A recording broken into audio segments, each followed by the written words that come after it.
Hi, I'm Rachel. The day I discovered my sister Olivia had been secretly dating my fiancé Marcus for 6 months, I thought my world had ended. Instead, I uncovered a web of lies so elaborate that when I finally exposed the truth, it destroyed not just their relationship, but revealed secrets that changed 3 families forever. Do you think you know how betrayal like this ends? Or will what I discovered next leave you as shocked as it left them? Before we jump back in, tell us where you're tuning in from. And if this story touches you, make sure you're subscribed, because tomorrow, I've saved something extra special for you. Growing up as the eldest daughter in the Sinclair family meant learning early that responsibility and loyalty were not just values, but the very foundation upon which our household operated. Our parents, David and Margaret Sinclair, had built their marriage on principles of honesty and mutual respect that served as the blueprint for how my sister Olivia and I understood relationships should function. Living in the picturesque suburb of Millbrook, Connecticut, we inhabited a world where family dinners happened every Sunday without exception, where birthdays were celebrated with elaborate homemade cakes, and where supporting each other through challenges was simply what Sinclairs did. The age gap between Olivia and myself had always created a natural dynamic where I served as both sister and secondary guardian. Born 3 years apart, we had navigated childhood with me consistently taking the role of protector and guide. When Olivia struggled with mathematics in middle school, I spent countless evenings helping her understand algebraic concepts. When she faced social difficulties during her freshman year of high school, I provided advice and emotional support that helped her build confidence and lasting friendships. This pattern of mutual support had continued into our adult lives, creating what I believed was an unbreakable bond of trust and affection. Olivia possessed the kind of natural charm that drew people toward her effortlessly. Her laugh was infectious, her empathy genuine, and her ability to make others feel valued and understood was remarkable. She worked as a pediatric nurse at Millbrook Children's Hospital, a profession that perfectly suited her nurturing personality and desire to help others during vulnerable moments. Patients and families adored her, colleagues respected her clinical competence, and supervisors consistently praised her dedication and compassionate approach to care. Outside of work, she volunteered at local animal shelters and organized charitable events for underprivileged children, activities that reflected her authentic desire to contribute positively to her community. My own career path had led me into financial consulting, where I specialized in helping small businesses develop sustainable growth strategies and navigate complex regulatory requirements. The work demanded analytical thinking, attention to detail, and the ability to build trust with clients who were often facing significant business challenges. I found deep satisfaction in helping entrepreneurs transform their visions into successful enterprises, and my reputation for thorough analysis and practical recommendations had resulted in a thriving independent practice. The financial stability and professional recognition that accompanied this success had provided me with confidence and a clear sense of purpose. Marcus Richardson entered my life during a professional networking event in downtown Hartford, where I had been invited to speak about innovative financing strategies for small manufacturing companies. He approached me after my presentation with thoughtful questions about market analysis and business development that revealed both intelligence and genuine curiosity about my expertise. Marcus worked as a senior project manager for a prominent construction company that specialized in commercial real estate development, a field that required similar analytical skills and attention to detail that characterized my own professional approach. Our initial conversation extended well beyond the networking event, continuing over dinner at a nearby restaurant where we discovered shared interests in hiking, classical music, and travel to historical destinations. Marcus possessed a calm confidence that I found attractive, along with a sense of humor that could transform even stressful situations into opportunities for laughter and connection. He spoke about his work with passion, describing complex construction projects with the kind of detail that revealed someone who took pride in creating something lasting and meaningful. The early months of our relationship unfolded with the kind of natural progression that felt both comfortable and exciting. Marcus integrated seamlessly into my social circle and family gatherings, demonstrating genuine interest in my work and offering thoughtful insights that helped me approach client challenges from new perspectives. He enjoyed lengthy conversations with my parents about current events and local community development, and he consistently offered to help with household projects or family events in ways that felt generous rather than obligatory. Olivia and Marcus developed what appeared to be a warm, sibling-like relationship almost immediately. She would joke with him during family dinners, seek his advice about household repairs at her apartment, and include him in group activities with her friends from the hospital. Marcus, in turn, treated her with the kind of protective affection that suggested he truly viewed her as a future sister-in-law. He would drive her to medical conferences when her car was being repaired, help her move furniture when she redecorated her living room, and remember important details about her work challenges and personal goals.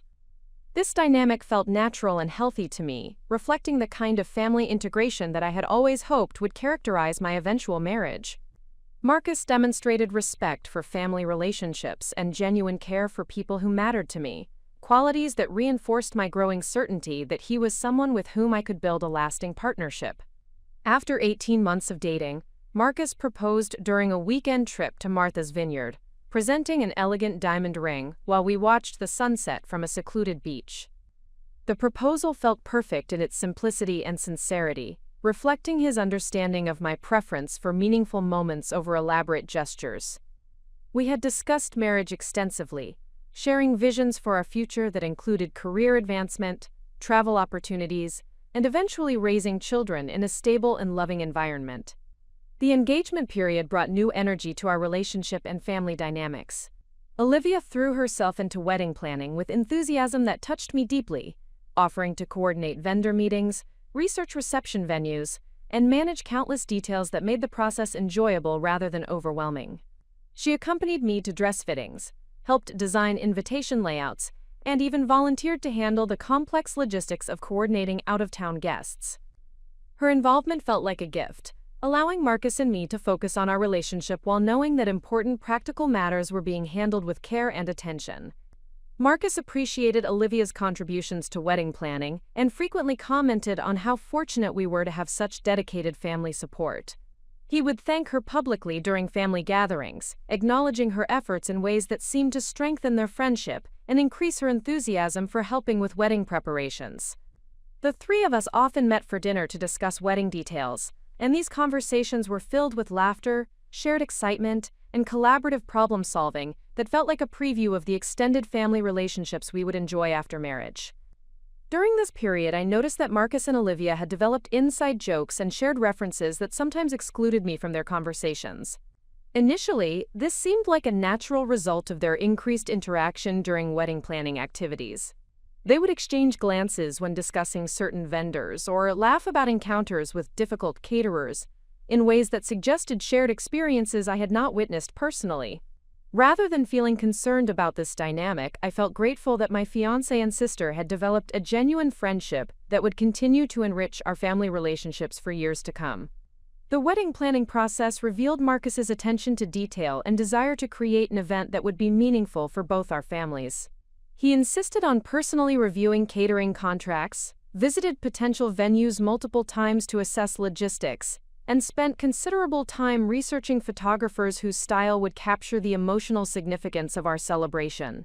His involvement in these details impressed my parents and reinforced my confidence in his commitment to our relationship and future together. Olivia's nursing schedule sometimes required her to work evening shifts or weekends, which occasionally meant that Marcus handled wedding-related appointments independently or rescheduled meetings to accommodate her availability.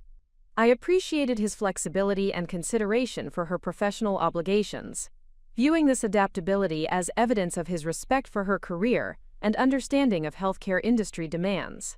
When she apologized for missing vendor meetings due to work responsibilities, Marcus consistently reassured her that we could manage logistics around her schedule and that her input remained valuable regardless of timing constraints. The months leading up to our wedding date created a sense of anticipation and joy that permeated every aspect of our relationship. Marcus and I discussed our hopes for marriage with increasing specificity, sharing dreams about future home purchases, career advancement opportunities, and the kind of partnership we wanted to build together. These conversations deepened my appreciation for his thoughtfulness and confirmed my belief that we shared compatible values and life goals. Family gatherings during this period were filled with celebration and planning discussions that brought everyone together around shared excitement for the upcoming wedding. My parents expressed genuine affection for Marcus and frequently commented on how well suited we were for each other. Olivia's enthusiasm for wedding preparations seemed to grow stronger as the date approached, and she often stayed late at our family home to work on decorative projects or coordinate final details with vendors. The trust I placed in both Marcus and Olivia during this period felt completely natural and justified based on years of consistent behavior and demonstrated loyalty. Marcus had never given me reason to question his commitment or honesty, and Olivia had been my closest confidant and most reliable supporter throughout every significant challenge and achievement in my adult life. The idea that either of them might betray that trust seemed not just unlikely but fundamentally inconsistent with everything I understood about their characters and our relationships. As our wedding date approached, I felt profound gratitude for the love and support that surrounded Marcus and me as we prepared to begin our married life together. The foundation of trust that had been built through months of shared planning, family integration, and consistent expressions of commitment seemed unshakable. Looking back now, I recognize that this period of complete faith and optimism made the eventual discovery of betrayal even more devastating, but it also provided me with clear understanding of what authentic love and loyalty actually look like when contrasted with deception and manipulation. The stage was set for what I believed would be the beginning of a beautiful chapter in our family's story, where Marcus would officially become a Sinclair and Olivia would gain the brother she had always wanted. None of us could have predicted how dramatically different the actual outcome would be, or how the trust we had all taken for granted would soon be tested in ways that would change our family forever. Preparing and narrating this story took us a lot of time, so if you are enjoying it, subscribe to our channel. It means a lot to us. Now back to the story. The first signs that something fundamental had shifted in the carefully constructed harmony of our wedding preparations appeared as tiny inconsistencies that were easy to dismiss individually but formed a troubling pattern when viewed collectively. These changes manifested in subtle alterations to communication patterns, unexplained scheduling conflicts, and the gradual emergence of private conversations that seemed to exclude me from decisions about my own wedding celebration. Marcus began displaying a level of investment in wedding details that exceeded what I had observed in other grooms throughout our extended social circle. While his initial involvement had impressed me with its thoughtfulness and attention to quality, his behavior evolved into something that resembled micromanagement of vendor relationships and event logistics. He would call caterers independently to modify menu selections without consulting me first, schedule meetings with photographers during times when I had work commitments that prevented my attendance, and make decisions about reception music and decorative elements that seemed to reflect preferences I had never expressed. When I questioned these unilateral decisions, Marcus consistently explained his actions as attempts to reduce my stress and handle wedding planning responsibilities more efficiently. He emphasized his desire to ensure every detail met the highest standards and suggested that his project management experience in commercial construction provided him with organizational skills that could benefit our wedding coordination efforts. These explanations seemed reasonable on the surface, and my natural inclination was to appreciate his dedication rather than question his motivations. Olivia, meanwhile, had become increasingly unavailable for the collaborative planning sessions that had characterized the early months of our engagement. Her nursing schedule had always included irregular hours and weekend shifts, but she began citing work obligations with unusual frequency whenever I suggested shopping trips, vendor meetings, or family discussions about wedding arrangements. When she did participate in wedding-related activities, her attention seemed divided, and she often appeared preoccupied with her phone or other concerns that she described vaguely as hospital-related stress. The dynamic between Marcus and Olivia during family gatherings began to shift in ways that created an uncomfortable tension I struggled to understand or address effectively. Their previously warm and sibling-like interaction evolved into something that felt more reserved and formal, with fewer spontaneous jokes and less of the easy camaraderie that had characterized their early friendship.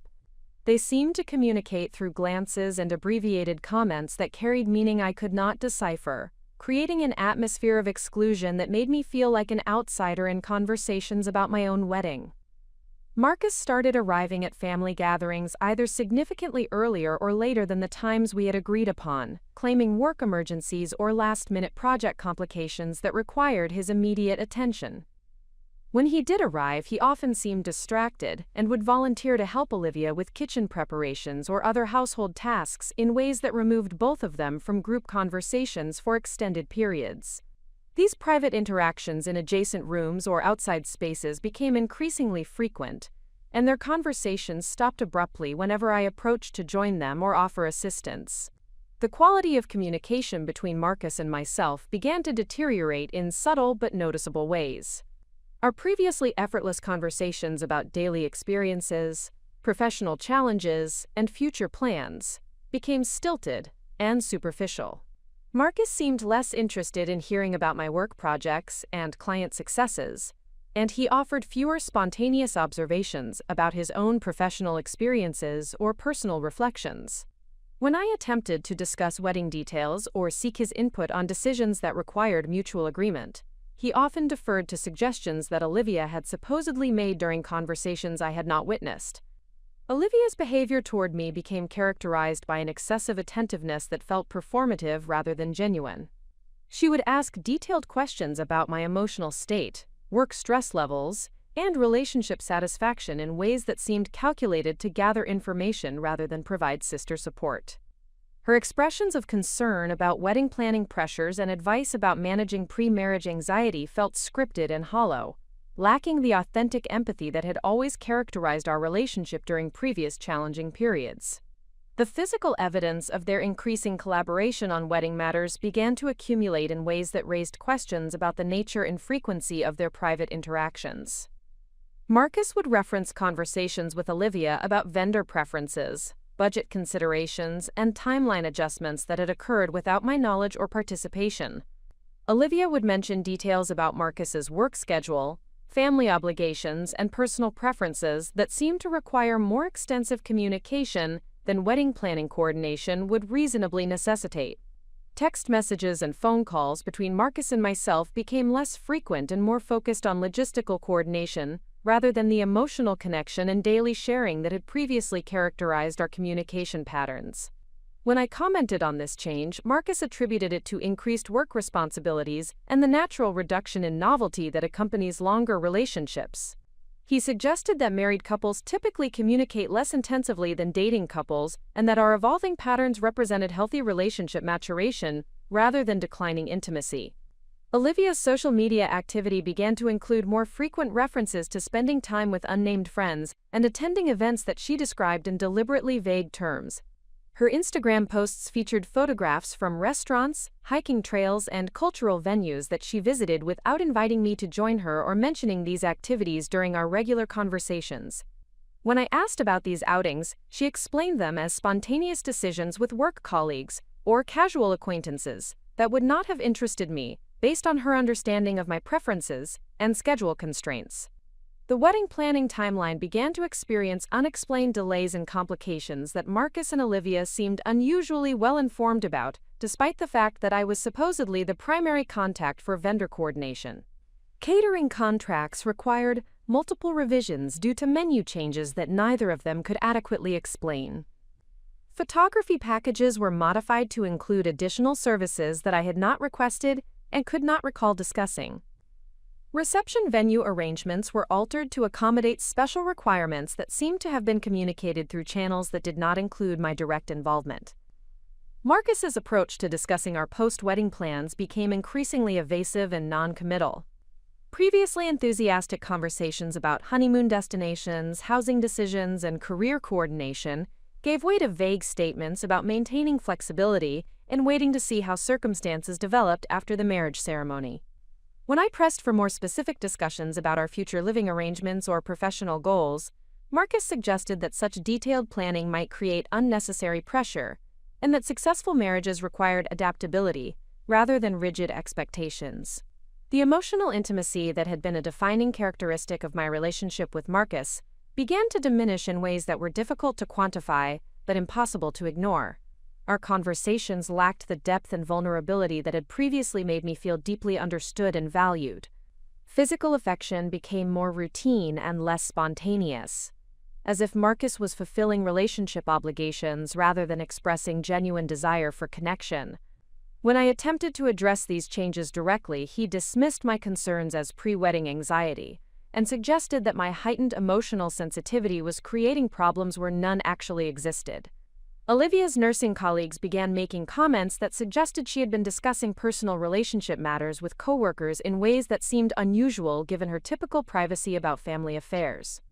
During a hospital charity event that I attended to support her fundraising efforts, several nurses mentioned that Olivia had been seeking advice about complex relationship situations and navigating difficult family dynamics. When I asked Olivia about these conversations, she claimed that the nurses had misunderstood casual comments about general relationship challenges that many people experience during major life transitions. The financial aspects of wedding planning began to reveal discrepancies that suggested coordination between Marcus and Olivia that extended beyond what their respective roles in the planning process would reasonably require. Vendor payments were made from accounts that I did not have access to, and receipts for wedding-related expenses were handled through systems that did not include my direct oversight. When I questioned these arrangements, Marcus explained that his construction industry experience had taught him to streamline vendor payments and maintain detailed financial records that would protect us from potential disputes or billing errors. Marcus's family members began displaying a subtle but noticeable change in their interactions with me during family gatherings and wedding planning events. His parents, who had previously been warm and inclusive in their communications, became more formal and reserved in their expressions of welcome and support. His siblings made fewer efforts to include me in family conversations, and seemed less interested in developing the kind of close relationships that I had expected would characterize our extended family connections after marriage. The photography engagement session that Marcus and I completed 2 months before our scheduled wedding date produced images that captured something troubling that I could not immediately identify or articulate. While the photographs were technically excellent and captured moments of apparent happiness and connection, something in Marcus's expressions and body language suggested a level of distraction or preoccupation that was inconsistent with the joy and anticipation that such images typically convey. When I shared these concerns with Olivia, she dismissed them as normal nervousness about being photographed and suggested that my own anxiety was causing me to overanalyze neutral facial expressions. The accumulation of these subtle changes and inconsistencies created a persistent sense of unease that I struggled to address through direct conversation or rational analysis. Every individual concern could be explained away through reasonable justifications related to work stress, wedding planning pressures, or normal relationship evolution. However, the collective pattern of changes suggested that fundamental dynamics had shifted in ways that neither Marcus nor Olivia seemed willing to acknowledge or discuss openly.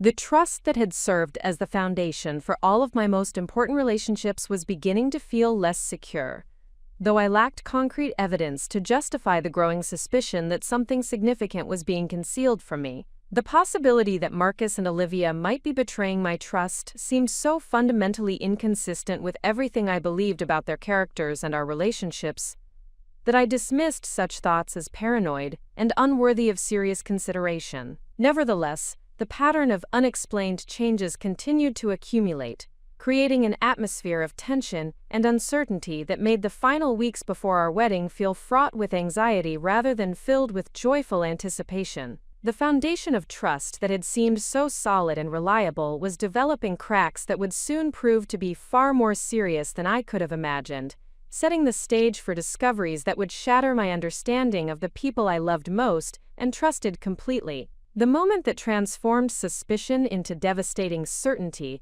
occurred on a Thursday evening in early October, exactly 3 weeks before our scheduled wedding date. I had returned home earlier than planned from a client meeting in Hartford after successfully completing contract negotiations that had required months of careful preparation and strategic planning. The satisfaction of professional achievement felt particularly meaningful as we approached our wedding celebration, representing the kind of career stability and personal confidence that I wanted to bring into our marriage. Marcus had mentioned during our morning conversation that he would be working late to finalize specifications for a major commercial development project that required immediate attention from senior management. His description of the project demands seemed consistent with the increased responsibilities he had been assuming at his construction company, and I appreciated his dedication to professional excellence during such a personally significant period. Olivia had indicated that she would be covering an evening shift at the hospital, managing patient care responsibilities that often extended well beyond scheduled hours when medical situations required additional attention and expertise. The decision to surprise Marcus with dinner from his favorite Italian restaurant felt like a romantic gesture that might help restore some of the intimacy and spontaneous affection that had diminished during the intensive weeks of wedding preparation.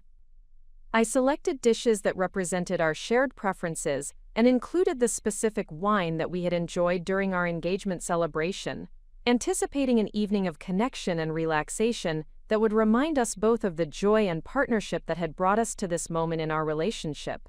Marcus's apartment building featured a sophisticated security system that required electronic keycards for entry, but he had provided me with permanent access credentials months earlier as a symbol of trust and commitment to our shared future. The building's modern design included floor-to-ceiling windows that offered impressive views of the Hartford skyline, and Marcus's unit on the 14th floor provided the kind of urban sophistication that matched his professional success and personal aesthetic preferences. As I approached his apartment door carrying the carefully selected dinner and wine, I could hear voices engaged in conversation that seemed more intimate and personal than would be typical for professional colleagues or casual friendships. The tone and rhythm of the dialogue suggested emotional content rather than business discussions, and something in the quality of the voices triggered a recognition that made my heart rate accelerate with sudden apprehension and dread. The key turned smoothly in the lock, and I stepped into the entryway with the expectation of surprising Marcus with an unexpected but welcome visit. Instead, I found myself witnessing a scene that immediately and permanently altered my understanding of the two people I had trusted most completely in the world. Marcus and Olivia were sitting closely together on the leather sofa that I had helped him select during our early months of dating, their body language and facial expressions conveying an intimacy that could not be misinterpreted or explained away through innocent justifications. They were not simply engaged in conversation, but were holding each other in a manner that suggested romantic involvement and physical comfort that extended far beyond sibling-like affection or friendship support. Olivia's head rested against Marcus's shoulder, and his arms encircled her in a protective embrace that I recognized as identical to the way he had held me during moments of vulnerability and emotional connection. Their conversation stopped abruptly when they noticed my presence, but not quickly enough to prevent me from hearing Marcus express sentiments of love and commitment that were being directed toward my sister rather than toward me. The immediate silence that followed my entrance contained a weight of guilt and recognition that confirmed the significance of what I had witnessed. Neither Marcus nor Olivia attempted to offer explanations that might minimize or recontextualize their obvious intimacy. Their facial expressions revealed shock at being discovered, but also a relief that suggested they had been struggling with the burden of maintaining deception for an extended period. The evidence of their romantic relationship was so clear and undeniable that any attempt at innocent explanation would have been insulting to my intelligence and observation skills. The wine bottle slipped from my hand and shattered against the hardwood floor, creating a spreading pool of red liquid that seemed to symbolize the destruction of trust and love that was occurring in that moment. The sound of breaking glass appeared to break the spell of frozen silence, and Marcus stood quickly while attempting to formulate words that might somehow address the impossibility of the situation he had created through his betrayal and deception. Olivia began crying immediately, but her tears seemed to reflect remorse for being caught rather than genuine regret for the betrayal itself. Her attempts to speak were interrupted by sobs that prevented coherent communication, though her body language suggested that she understood the magnitude of damage that had been inflicted upon our family relationships and upon my trust in the people who had been most important to my emotional security and future planning. Marcus's initial response involved attempts to minimize the significance of what I had witnessed, suggesting that their physical closeness represented comfort and support related to stress about wedding preparations and family expectations. His explanations sounded hollow and desperate even as he spoke them, and his inability to meet my eyes directly revealed his awareness that such justifications were inadequate to address the obvious romantic nature of their interaction and the systematic deception that had enabled their secret relationship to develop and continue. The timeline of their betrayal began to clarify as I processed the behavioral changes and unexplained circumstances that had characterized recent months. The private conversations, scheduling conflicts, and altered communication patterns suddenly made sense when viewed through the lens of romantic deception rather than wedding planning collaboration. The inside jokes, shared glances, and exclusive interactions that I had attributed to developing friendship had actually reflected the intimate connection of two people conducting a secret romantic relationship behind my back. Olivia's excessive attentiveness to my emotional state and relationship satisfaction took on sinister meaning when I realized that her questions had been designed to gather intelligence about potential suspicions rather than provide sisterly support. Her offers to handle wedding planning responsibilities had created opportunities for private time with Marcus, while simultaneously positioning herself as helpful and supportive during what should have been one of the most joyful periods of my life. Marcus's increased involvement in wedding details, and his tendency to make decisions independently, now revealed itself as part of a broader pattern of control and manipulation designed to manage information flow and prevent my discovery of their secret relationship. His explanations about reducing my stress and handling logistics efficiently had been covers for coordination activities that served his deception rather than my interests or our relationship goals. The financial arrangements and vendor coordination that had excluded my direct involvement represented another dimension of their collaborative deception. Marcus and Olivia had been using wedding planning as a framework for spending time together while creating practical justifications for their frequent communication and shared activities. The complexity and sophistication of their deception suggested that their romantic relationship had been developing for months, rather than representing a recent or impulsive development. The emotional impact of witnessing this betrayal created a physical response that included difficulty breathing, heart palpitations, and a sensation of complete disorientation that made it challenging to process the immediate reality of the situation. The trust that had served as the foundation for my most important relationships had been shattered so completely that I struggled to understand how to respond appropriately, or what actions might be necessary to protect my emotional welfare and practical interests. Olivia's attempts to approach me and offer explanations were met with my instinctive need to maintain physical distance from both of them, while I processed the magnitude of what had been revealed. Her expressions of regret and claims that their relationship had developed unexpectedly and against their better judgment felt manipulative and insufficient, given the evidence of systematic planning and coordination that their deception had required over an extended period. Marcus's efforts to discuss the situation rationally and explore possible solutions revealed his fundamental misunderstanding of the damage that had been inflicted. His suggestions that we might postpone the wedding while working through these complications demonstrated a level of self-centeredness and lack of empathy that made clear how little he understood about love, commitment, and the meaning of the vows we had been preparing to exchange. The practical implications of their betrayal began to crystallize as my initial shock gave way to analytical thinking about the immediate decisions that would be necessary to protect my interests and communicate appropriately with family members, friends, and vendors who had been preparing for our wedding celebration. The financial commitments, social obligations, and logistical arrangements that had been established based on the assumption of mutual trust and commitment would require careful handling to minimize additional damage and embarrassment. The professional reputation and personal relationships that I had built over years of consistent behavior and reliable character were now at risk of being damaged by association with this betrayal and the public failure of the relationship that had been such a visible part of my identity within our community. The need to protect my credibility and emotional welfare while managing the practical consequences of their deception required immediate strategic thinking and decisive action. The strength and resilience that had enabled my professional success and personal growth throughout previous challenges would be tested more severely than ever before, but I recognized that this crisis also represented an opportunity to demonstrate the kind of character and integrity that would define my response to betrayal and guide my decisions about how to move forward. The pain of discovery was overwhelming, but it also provided clarity about the true nature of the people I had trusted and the foundation upon which I would need to rebuild my understanding of relationships and personal security. The moment of witnessing their intimate embrace would remain permanently etched in my memory as the instant when my life trajectory changed completely, but it would also serve as the catalyst for discovering inner strength and moral clarity that would enable me to respond to betrayal with dignity and purpose, rather than allowing it to destroy my confidence and future possibilities.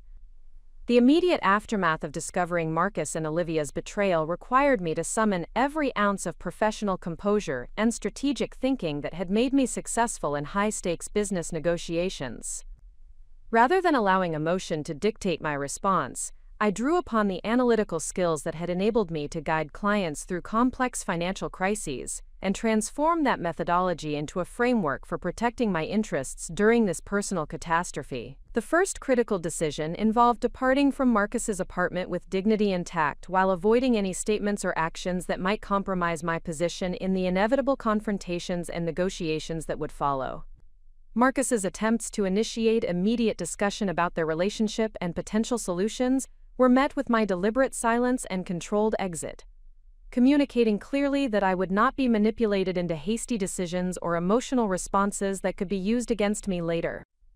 Olivia's tearful pleas for immediate forgiveness and her claims that their relationship had developed against their intentions represented manipulation tactics that I recognized from professional contexts where individuals attempted to minimize accountability for deliberate misconduct. Her assertions that she still loved me as a sister and had never intended to cause harm revealed a fundamental misunderstanding of the systematic nature of their deception and the calculated choices that had enabled their secret relationship to flourish at my expense. The drive home from Marcus's apartment provided necessary time to process the immediate implications of what I had discovered, while beginning to formulate a comprehensive response strategy that would protect my financial interests, professional reputation, and emotional welfare. The shock of betrayal was gradually being replaced by a cold fury that sharpened my focus and eliminated any residual doubt about the severity of their misconduct and the necessity of decisive action. Upon arriving at my townhouse, I methodically secured all physical evidence related to our relationship and wedding planning that might be relevant to future legal or financial proceedings.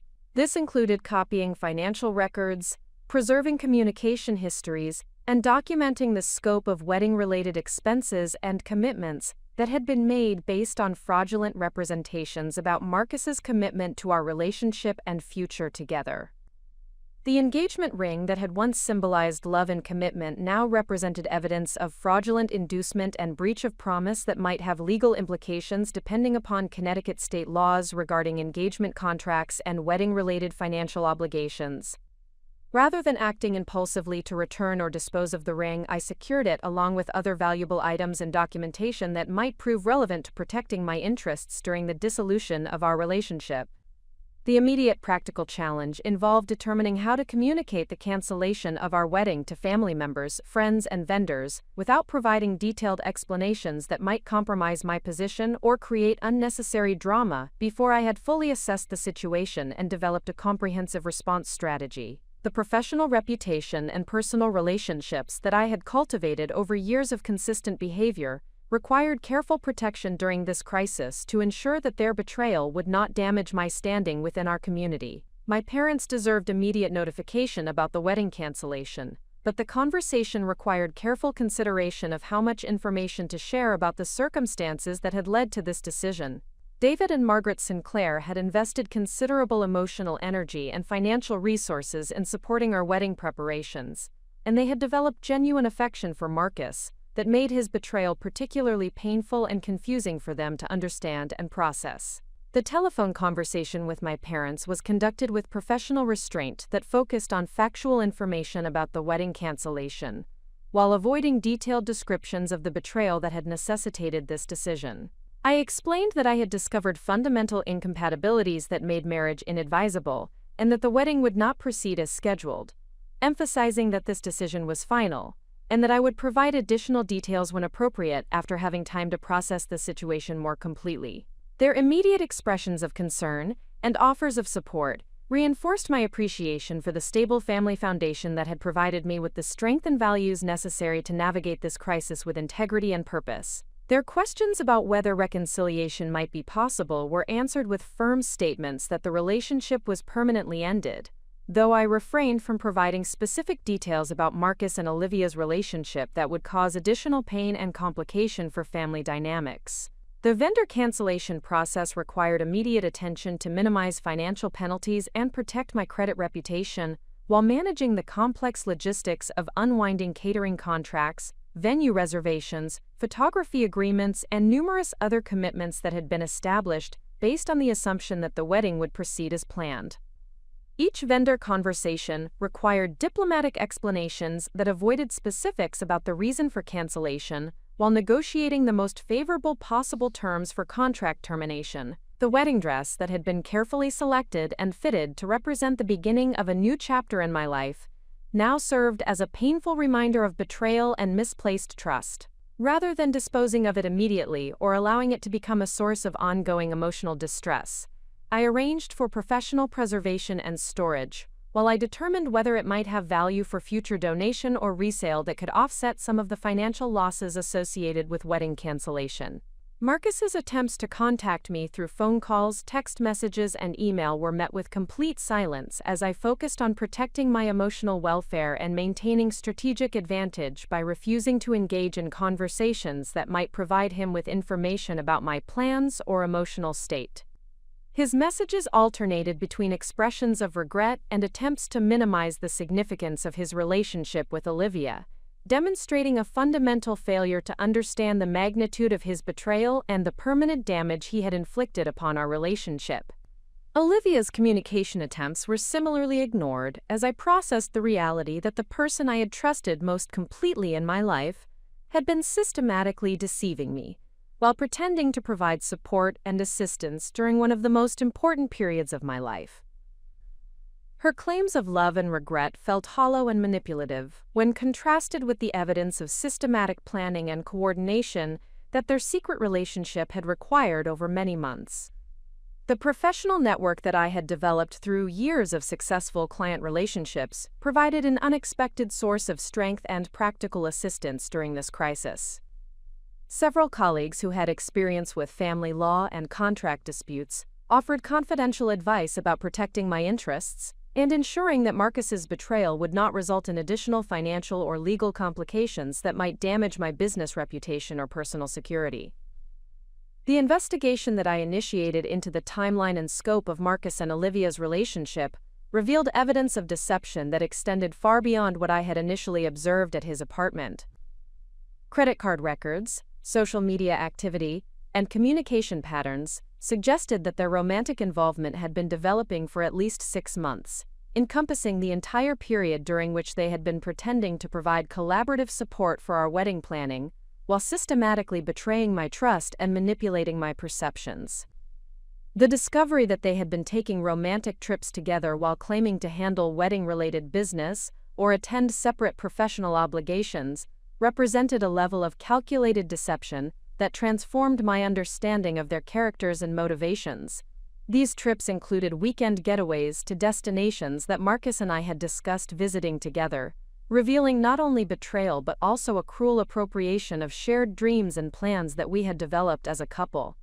The financial analysis of Marcus's expenses during the period of his secret relationship with Olivia revealed charges for jewelry, romantic dinners, and hotel accommodations that had been occurring simultaneously with his expressions of financial concern about wedding costs and his suggestions that we should reduce expenses to ensure fiscal responsibility for our future together.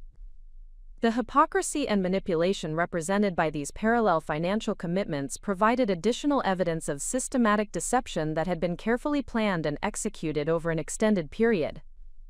The realization that Olivia had been using her access to our family gatherings and wedding planning activities to gather intelligence about my schedule, concerns, and relationship dynamics while secretly pursuing romantic involvement with my fiancé represented a violation of trust that extended beyond typical relationship betrayal to encompass manipulation of family relationships and abuse of privileged information that I had shared with her in confidence. The strength and resilience that had enabled my professional success began to manifest as determination to ensure that their betrayal would not go without consequences, and that future victims would be protected from similar deception. The analytical skills that had made me effective in business negotiations were now being applied to developing a comprehensive understanding of their misconduct and formulating a response strategy that would serve justice while protecting my interests and reputation. The emotional processing of their betrayal required acknowledging the grief and loss associated with the end of relationships that had been central to my identity and future planning, while simultaneously recognizing that their deception had revealed character flaws that made them fundamentally unsuitable as life partners or trusted family members. The pain of discovery was real and significant, but it was accompanied by clarity about the necessity of removing such individuals from positions where they could inflict further damage. The professional approach that I applied to managing this personal crisis reflected my recognition that successful resolution required treating the situation as a complex problem that demanded strategic thinking, careful planning, and disciplined execution rather than allowing emotional responses to compromise my effectiveness or long-term interests. The betrayal had revealed the true nature of individuals who had been central to my life, but it had also provided an opportunity to demonstrate the strength and integrity that would define my character and guide my future relationships and decisions. The comprehensive investigation that I launched into Marcus and Olivia's secret relationship required the same systematic approach and attention to detail that had made me successful in complex financial consulting projects. Rather than relying solely on the evidence I had observed firsthand, I recognized the necessity of conducting thorough research to understand the complete scope of their deception and identify any additional parties who might have been affected by their misconduct. The digital forensics process began with a careful examination of social media activity patterns, location data, and communication timestamps that might reveal the true timeline and nature of their relationship development. Modern technology creates extensive digital footprints that determined individuals often overlook when conducting covert activities, and I possessed the analytical skills necessary to identify patterns and connections that might not be immediately apparent to casual observation. Marcus's Instagram account revealed a pattern of location check-ins that corresponded precisely with Olivia's posted activities during periods when they had both claimed to be engaged in separate professional or personal obligations. Restaurant visits, hiking expeditions, and cultural events that they had described as individual activities were clearly coordinated experiences that demonstrated their romantic relationship had been active and extensive throughout the period of our engagement. The sophistication of their deception became increasingly apparent as I discovered evidence of coordinated social media management, designed to minimize the likelihood that mutual friends or family members would notice their frequent appearances in the same locations at the same times. They had carefully avoided posting photographs together while ensuring that their individual posts created alibis for their shared activities and provided explanations for their frequent unavailability during family gatherings and social events. LinkedIn professional networking activity provided additional evidence of their relationship coordination, revealing that Marcus had been endorsing Olivia's professional skills and recommending her for career opportunities in ways that exceeded what would be typical for a future brother-in-law relationship. His detailed knowledge of her professional achievements and career aspirations, as reflected in his recommendations and comments, suggested extensive private conversations about her work experiences and professional goals that I had never witnessed or been informed about. The financial investigation revealed a complex pattern of shared expenses and coordinated purchases that demonstrated their relationship had involved significant financial commitment and planning that extended far beyond casual romantic involvement. Joint payments for travel accommodations, shared subscription services, and coordinated gift purchases suggested a level of relationship integration that required extensive communication and planning to maintain, while concealing their involvement from family members and mutual friends. Credit card records revealed that Marcus had been financing expensive gifts for Olivia during the same period when he had been expressing concerns about wedding costs and suggesting that we should reduce our celebration expenses to ensure financial responsibility for our future marriage. The jewelry purchases, spa treatments, and luxury dining experiences that he had been providing for my sister represented a level of financial commitment that contradicted his stated concerns about maintaining fiscal discipline during our engagement period. The timeline analysis revealed that their romantic relationship had begun developing shortly after Marcus's integration into our family gatherings and social activities. Rather than representing a spontaneous development or unexpected attraction that had overcome their better judgment, their relationship appeared to have been a calculated pursuit that Marcus had initiated while maintaining his engagement commitment and wedding planning responsibilities with me.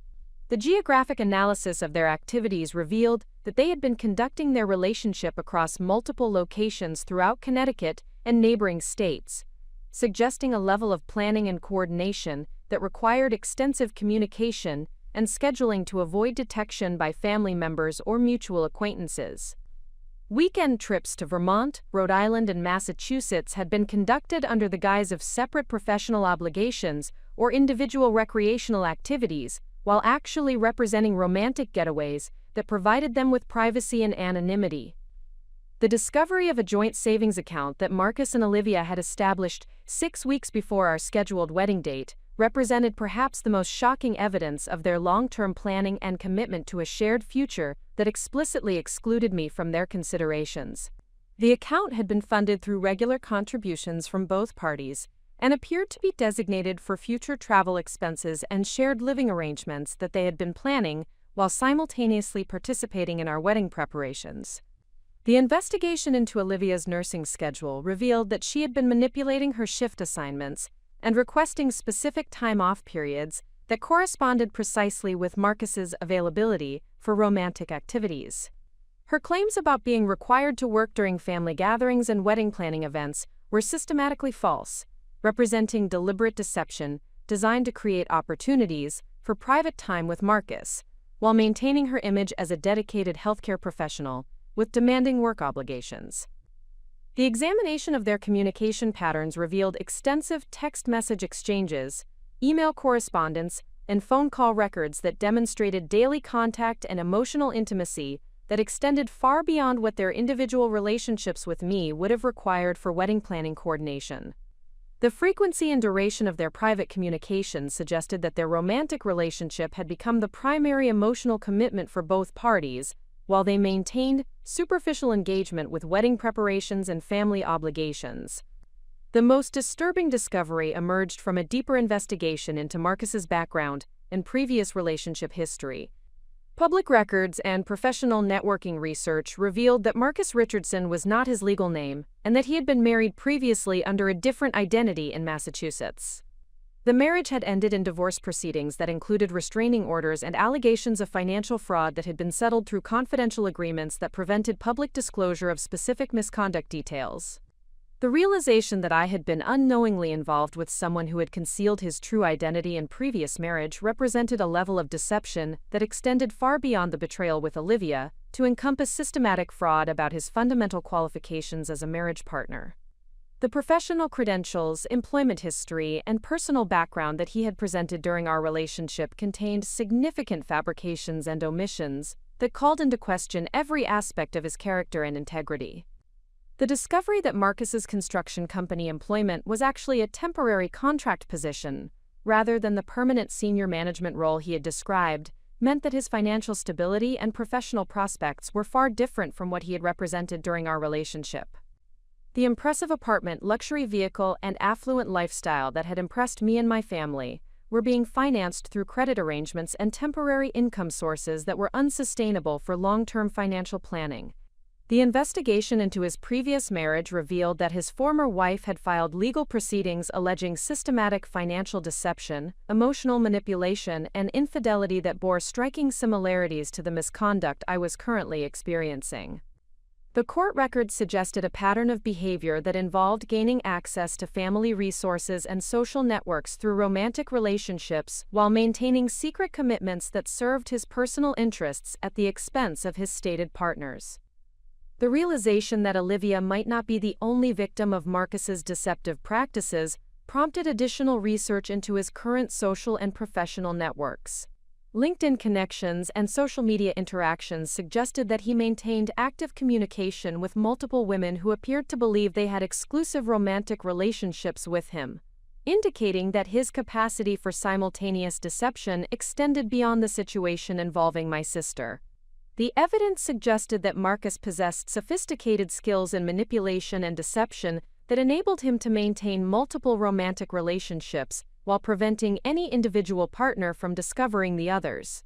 The coordination of schedules, communication management, and financial arrangements required for such extensive deception indicated experience and planning that suggested a pattern of predatory behavior rather than isolated misconduct. the discovery that several women in his professional and social networks had experienced similar patterns of financial manipulation and romantic deception confirmed that Marcus's behavior represented systematic predatory conduct rather than specific betrayal directed at me personally. His ability to identify and exploit women with professional success and financial resources appeared to be a deliberate strategy that he had refined through multiple previous relationships. The evidence collected through this comprehensive investigation provided not only confirmation of Marcus and Olivia's betrayal, but also revealed that their misconduct was part of a broader pattern of predatory behavior that had affected multiple victims who remained unaware of each other's experiences. The scope of deception extended far beyond what I had initially discovered and suggested that effective response would require coordination with other affected parties to prevent future victimization. The strength and determination that had sustained me through the initial shock of discovery were now being channeled into a comprehensive understanding of the true scope of the situation and the development of a response strategy that would address not only my personal interests, but also the protection of other current and potential victims. The analytical skills that had made me successful in professional contexts were proving invaluable for navigating this complex personal crisis and transforming devastating betrayal into an opportunity for meaningful action. The evidence that I had assembled represented far more than documentation of personal betrayal. It constituted a comprehensive case study in predatory behavior that revealed sophisticated manipulation techniques and systematic deception that could serve to protect other potential victims and ensure that Marcus's misconduct would be exposed and addressed through appropriate channels. The investigation had transformed my understanding of the situation from personal relationship failure to criminal misconduct that demanded decisive and coordinated response. The revelation that Marcus had victimized multiple women through systematic deception necessitated a strategic approach that extended beyond addressing my personal situation to encompass coordinated action that would protect current and future targets of his predatory behavior. The evidence I had compiled represented only one perspective on what appeared to be an extensive pattern of misconduct that required collaboration with other affected parties to ensure comprehensive documentation and effective response. The decision to contact Marcus's previous wife, Jennifer Caldwell, required careful consideration of privacy concerns and legal implications, while recognizing that her experiences could provide crucial context for understanding his operational methods and potential vulnerabilities. Public records indicated that she resided in Springfield, Massachusetts, where she worked as a senior accountant for a regional medical practice, suggesting professional competence and analytical capabilities that would enable productive collaboration on evidence compilation and strategic planning. The initial contact with Jennifer was conducted through a carefully crafted email that acknowledged the sensitive nature of our shared experiences, while emphasizing the importance of coordinating our response to prevent additional victimization. I explained that I had discovered Marcus's true identity through comprehensive investigation, and that I possessed evidence suggesting his misconduct extended far beyond what either of us had experienced individually. The communication emphasized my respect for her privacy, while expressing willingness to share information that might be relevant to protecting mutual interests.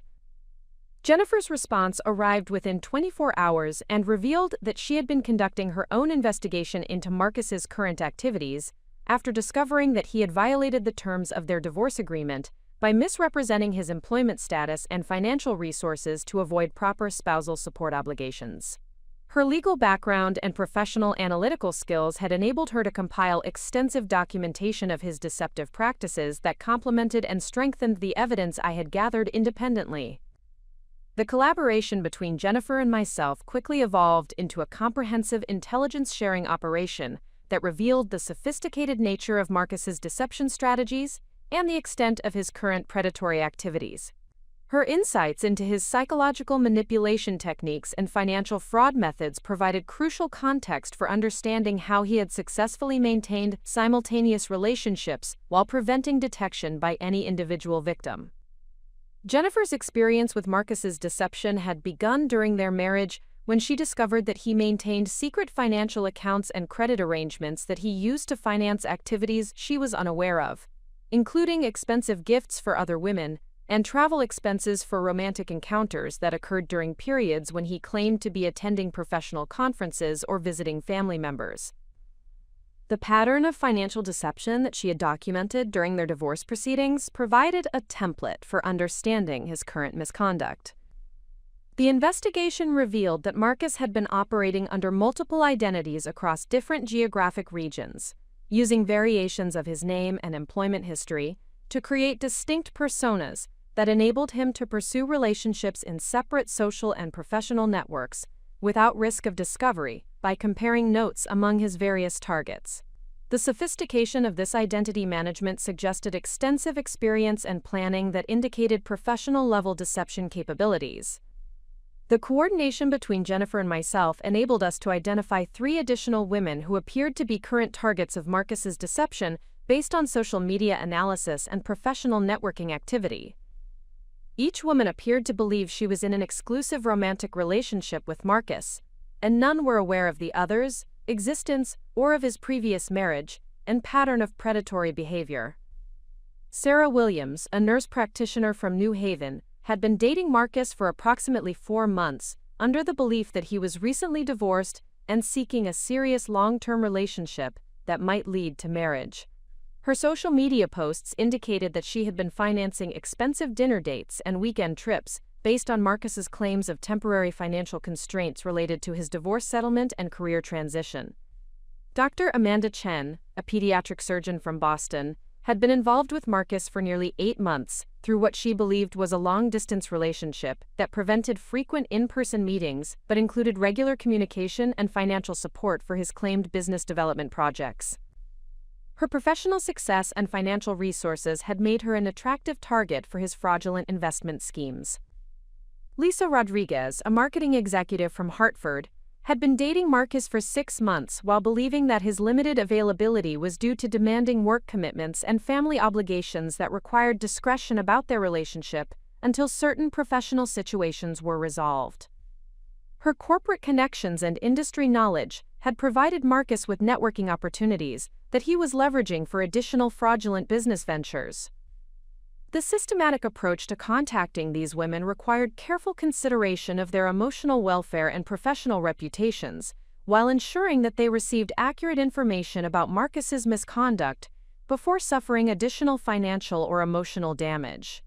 Each contact was personalized based on publicly available information about their professional backgrounds and apparent relationship dynamics with Marcus. The responses from Sarah, Amanda, and Lisa revealed the extent to which Marcus had customized his deception strategies to exploit each woman's specific vulnerabilities and resources. Sarah had been targeted based on her healthcare profession and natural caregiving instincts that made her susceptible to his claims of needing emotional support during difficult life transitions. Amanda had been pursued for her substantial financial resources and professional connections that provided networking opportunities and investment capital. Lisa had been selected for her marketing expertise and corporate relationships that enabled him to enhance his professional credibility and business prospects. The coordination among all 5 affected women created a comprehensive intelligence network that revealed Marcus's complete operational structure and enabled us to document his misconduct with the kind of detailed evidence that would be necessary for legal proceedings and law enforcement intervention.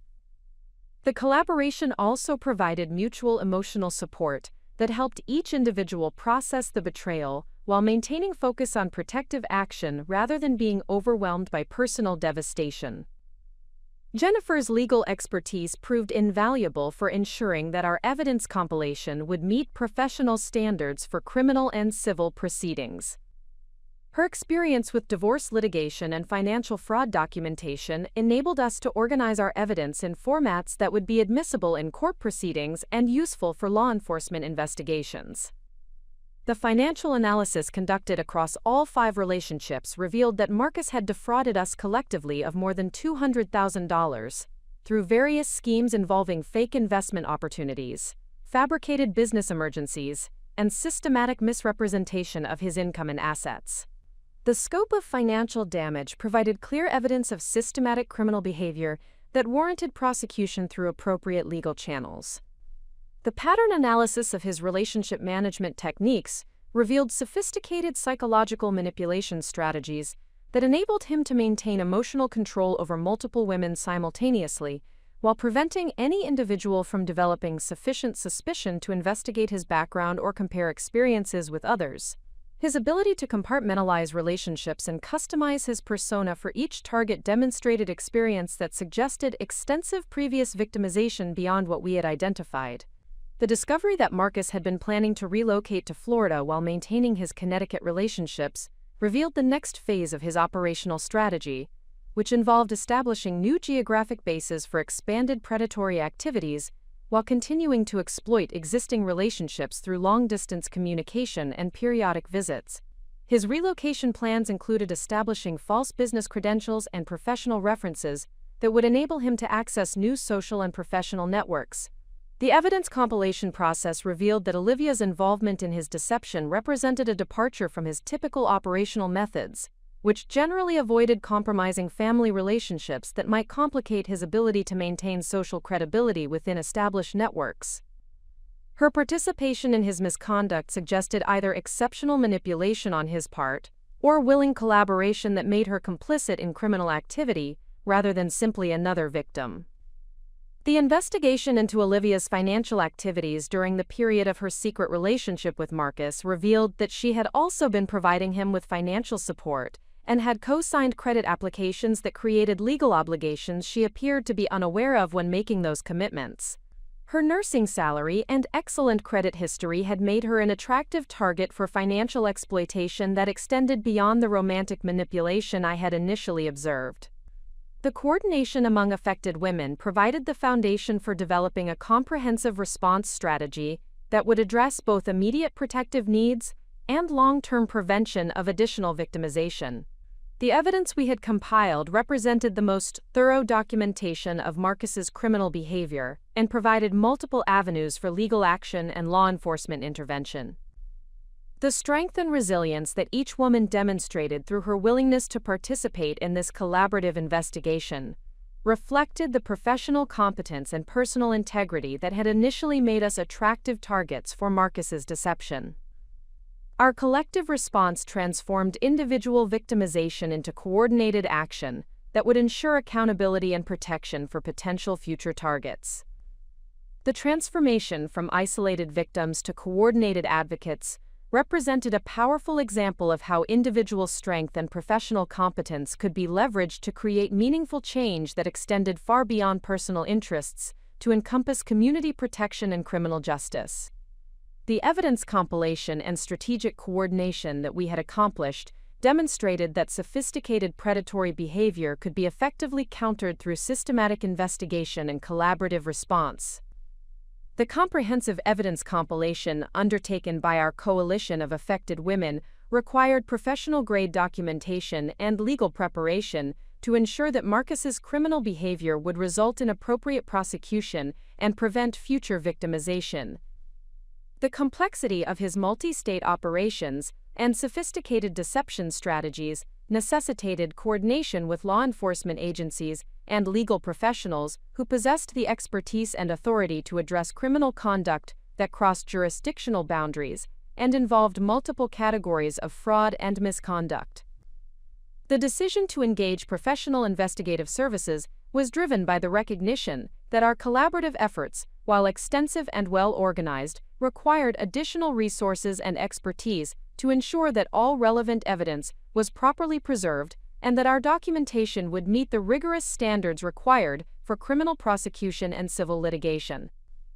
The financial resources contributed by each coalition member enabled us to retain a private investigation firm that specialized in financial fraud and identity theft cases involving multiple victims across different geographic regions. The investigative firm of Morrison & Associates brought 25 years of experience in complex fraud cases and maintained established relationships with federal and state law enforcement agencies that would prove essential for ensuring that Marcus's criminal behavior received appropriate attention from authorities with jurisdiction and resources adequate to address the scope of his misconduct. Their professional capabilities complemented our analytical work and provided access to investigative tools and databases that were unavailable to private individuals. Principal Investigator Margaret Morrison conducted an initial assessment of our evidence compilation and expressed professional admiration for the thoroughness and quality of documentation that our coalition had assembled independently.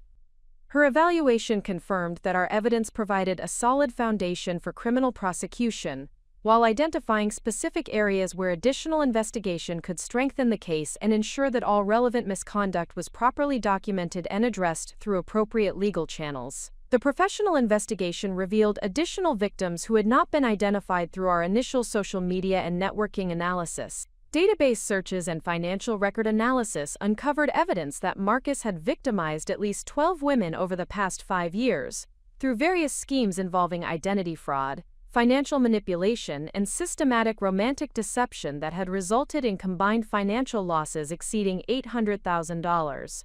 The investigation into Marcus's employment history revealed that his construction industry credentials were entirely fabricated, and that he had never held legitimate employment in the field he claimed as his professional specialty.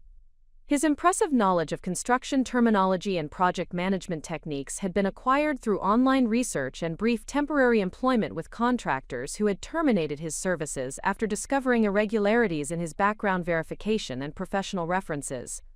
The analysis of his financial operations revealed a sophisticated money laundering scheme that involved multiple bank accounts, business entities, and financial instruments designed to obscure the source and destination of funds obtained through fraudulent activities.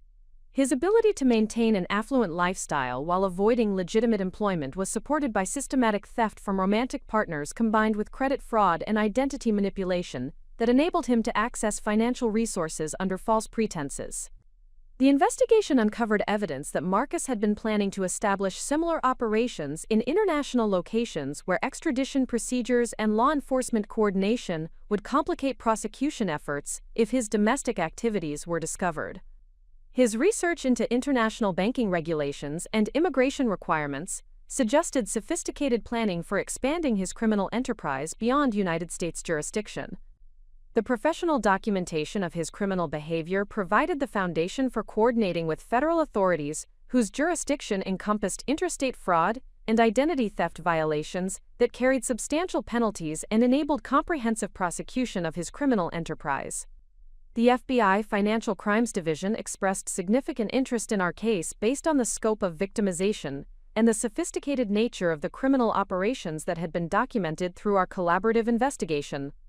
The coordination with federal authorities required each coalition member to provide detailed testimony and financial documentation that would support prosecution efforts while protecting our privacy and professional reputations throughout the legal proceedings. The federal prosecutors assured us that victim protection protocols would be implemented to minimize disruption to our personal and professional lives, while ensuring that our testimony and evidence would be effectively utilized to secure convictions and prevent future victimization. The civil litigation strategy developed in parallel with criminal prosecution efforts focused on asset recovery and financial restitution that would compensate victims for their losses, while ensuring that Marcus could not continue to finance future criminal activities through resources obtained from previous victims. The complexity of his financial operations required forensic accounting expertise to trace and recover assets that had been concealed through various legal and illegal mechanisms. The asset investigation revealed that Marcus had accumulated substantial resources through his criminal activities, but had invested those resources in ways designed to complicate recovery efforts by legitimate authorities. Real estate holdings, business investments, and offshore financial accounts required specialized legal procedures to secure and liquidate for victim compensation and law enforcement asset forfeiture proceedings. The preparation for legal proceedings required each coalition member to organize personal documentation and evidence in formats that would support both criminal prosecution and civil litigation, while maintaining detailed records of financial losses and emotional damages that could be quantified for restitution purposes. The professional legal support provided by coalition resources ensured that victim interests would be effectively represented throughout complex proceedings that might continue for several years.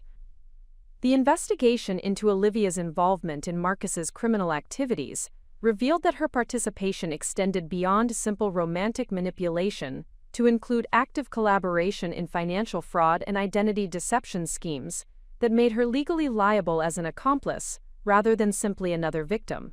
Her nursing credentials and professional reputation had been utilized to enhance Marcus's credibility and provide legitimate references for his fraudulent business activities and financial applications.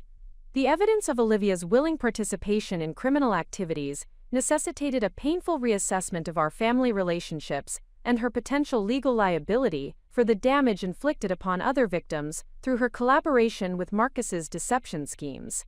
Her professional obligations as a healthcare provider included ethical standards that made her collaboration with criminal activities subject to disciplinary action by state nursing boards and potential criminal prosecution for her role in systematic fraud. The decision to include Olivia's misconduct in our legal proceedings reflected the necessity of holding all participants in criminal activities accountable for their choices, while ensuring that her collaboration with Marcus would not enable her to escape consequences for her willing participation in systematic victimization of innocent women. Her betrayal of family trust had facilitated criminal behavior that had caused substantial harm to multiple individuals who deserve justice and protection from future victimization. The comprehensive legal strategy developed through professional consultation addressed both immediate accountability for past misconduct and long-term prevention of future criminal activities through civil restraining orders, asset forfeiture, and criminal penalties that would eliminate Marcus's ability to continue predatory operations while providing meaningful restitution to affected victims. The coordination with victim advocacy organizations provided additional resources and support for coalition members throughout the legal proceedings, while ensuring that our experiences would contribute to broader education and prevention efforts that could protect potential future victims from similar predatory behavior. Our case study would serve as a template for identifying and responding to sophisticated criminal operations that targeted successful professional women through romantic manipulation and financial fraud. The strength and resilience demonstrated by each coalition member throughout the investigation and legal preparation process reflected the professional competence and personal integrity that had initially made us attractive targets for Marcus's predatory behavior. Our transformation from individual victims to coordinated advocates represented a powerful example of how sophisticated criminal behavior could be effectively countered through systematic collaboration and professional legal response. The evidence compilation and legal preparation that we accomplished provided a comprehensive foundation for ensuring that Marcus would face appropriate consequences for his criminal behavior, while establishing precedents and procedures that would enhance law enforcement capabilities for addressing similar cases in the future. Our collaborative efforts transformed individual victimization into meaningful change that would protect communities and support justice for all affected parties.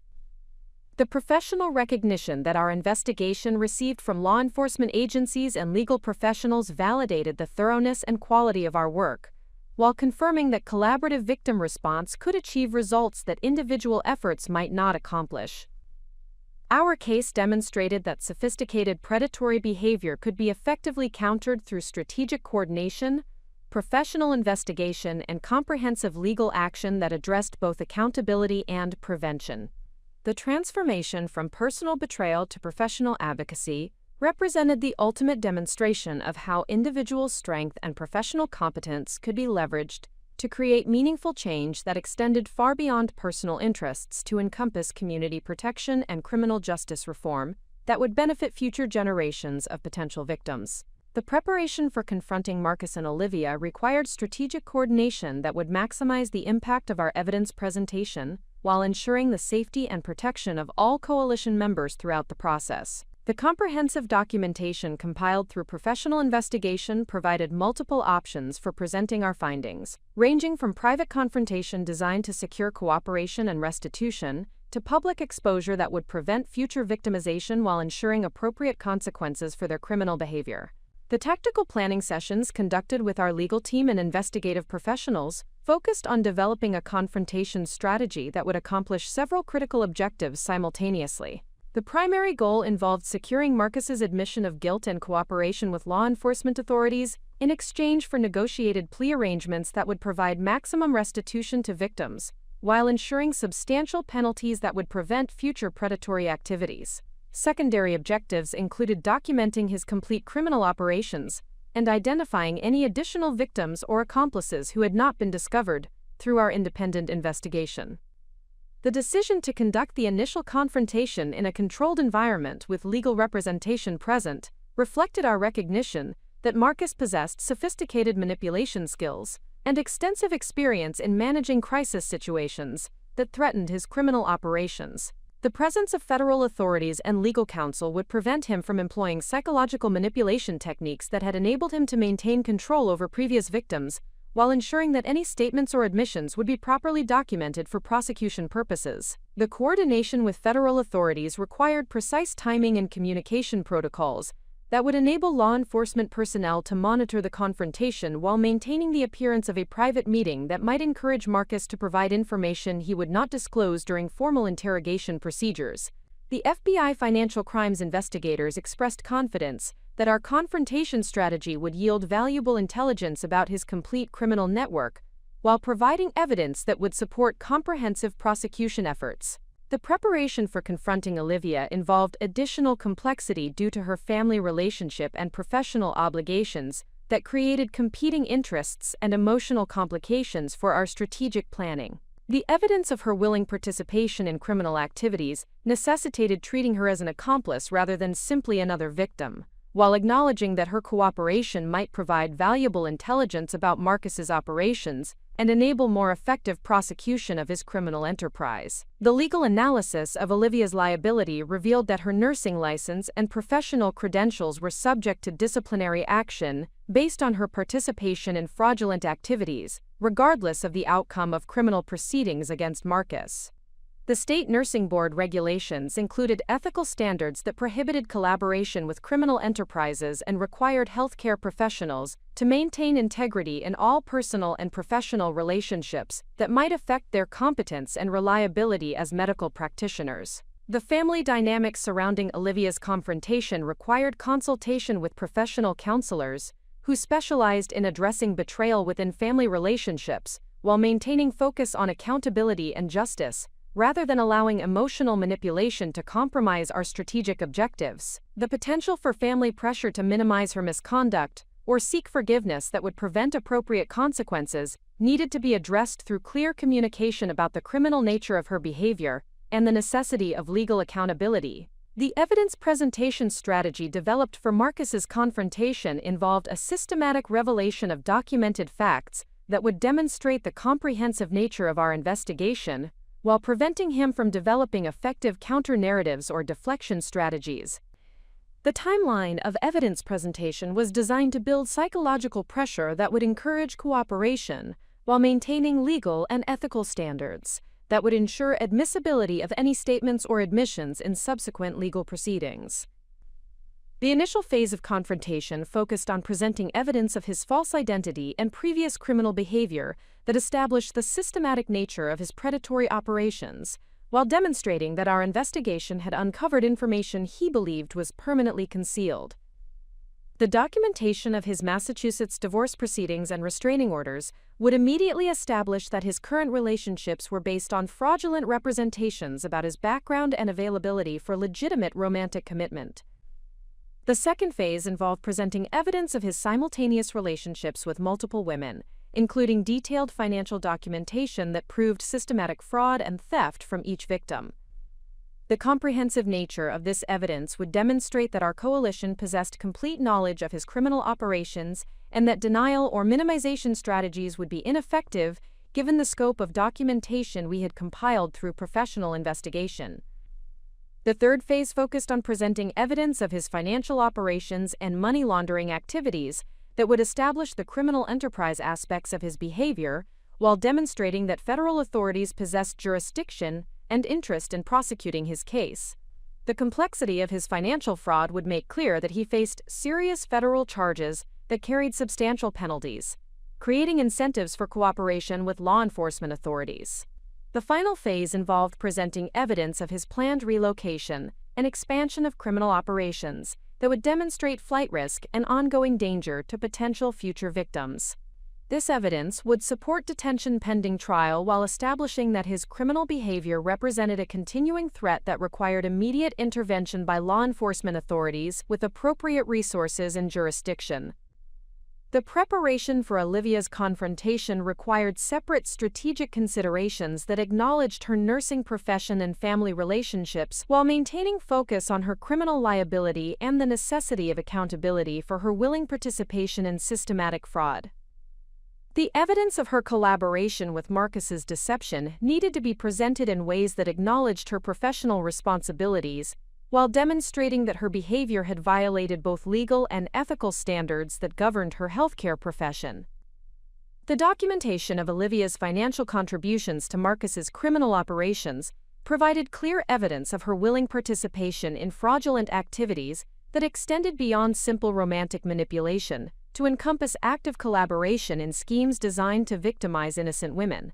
Her co-signing of credit applications and establishment of joint financial accounts demonstrated awareness of his deceptive practices and conscious decision to facilitate his criminal behavior.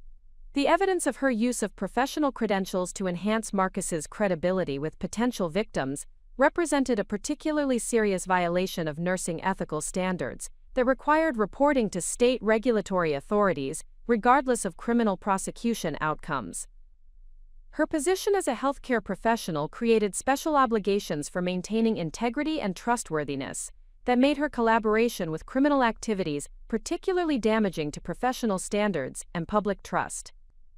The family meeting arranged to address Olivia's misconduct required careful preparation to ensure that emotional dynamics would not compromise accountability, while acknowledging the legitimate grief and disappointment that her behavior had caused throughout our extended family relationships. The presence of legal counsel would ensure that family loyalty would not enable her to escape appropriate consequences, while providing guidance about protecting family interests throughout legal proceedings.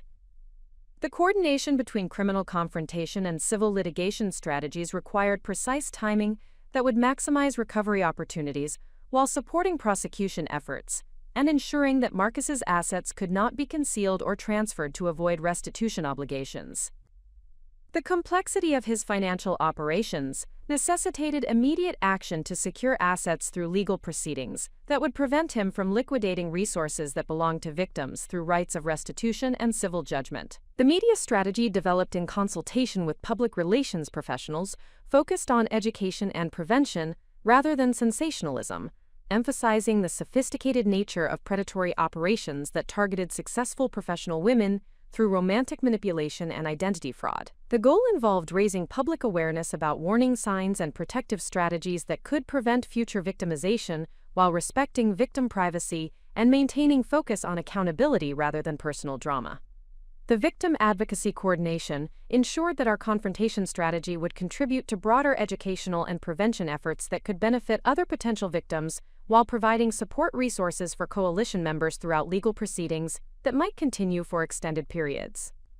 The professional guidance and emotional support provided by advocacy organizations enabled us to maintain focus on justice and protection rather than becoming overwhelmed by the complexity and duration of legal processes. The preparation for confrontation represented the culmination of months of strategic planning and evidence compilation that had transformed individual victimization into coordinated advocacy capable of achieving meaningful accountability and prevention outcomes. The professional support and legal representation that our coalition had secured provided confidence that our confrontation strategy would achieve maximum impact while protecting victim interests and ensuring appropriate consequences for criminal behavior. The strength and determination that each coalition member demonstrated throughout the preparation process reflected the professional competence and personal integrity that had enabled us to develop such comprehensive and effective response strategies.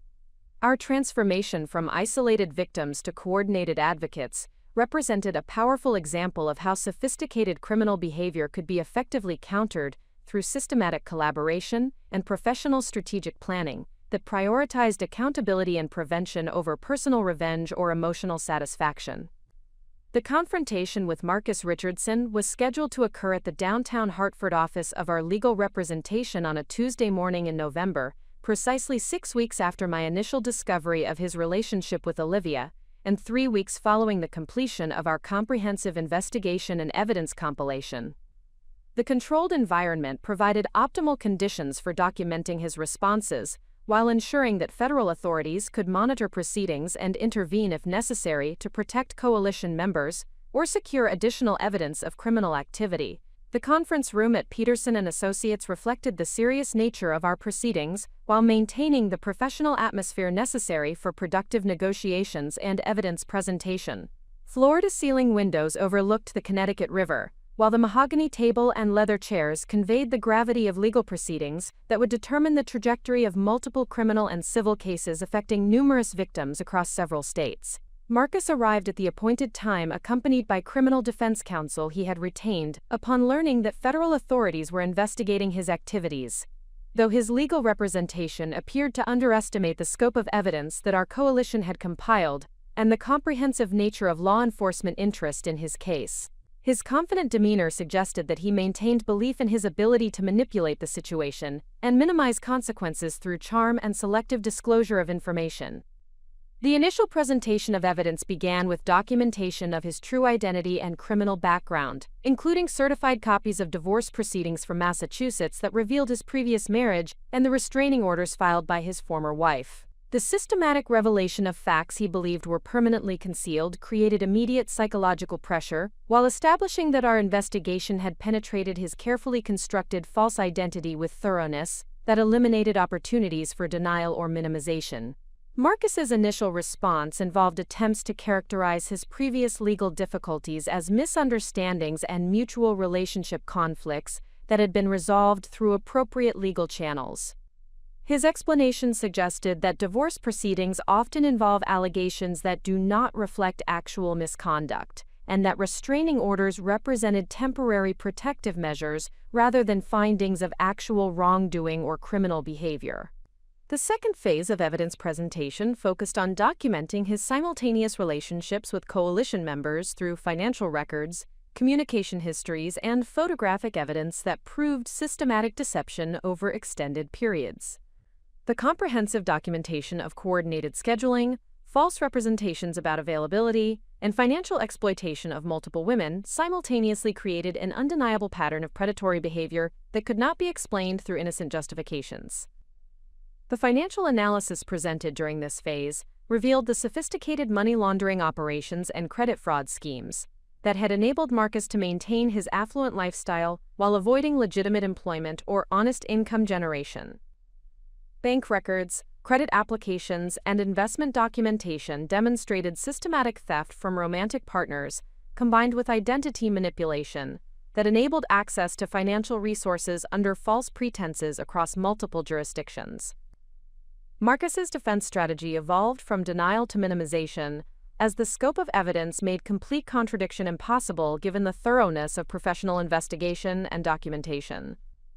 His revised explanations characterized his behavior as poor relationship management and financial irresponsibility rather than systematic criminal enterprise, while maintaining that his intentions had been generally honorable despite admittedly problematic execution and outcomes.